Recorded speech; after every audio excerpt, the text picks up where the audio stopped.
rivolse a loro e parlai io e cominciai. Francesca, i tuoi martiri lagrimar mi fanno, triste e pio. Ma dimmi, a tempo di dolci sospiri, a che come concedette amore e che conosceste i dubbiosi disir?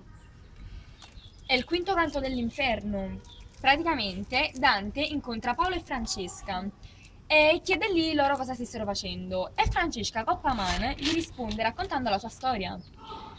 Francesca è stata uccisa dal marito perché lei e il cognato Paolo erano amanti. Ah, ora ho capito. Siete Francesca.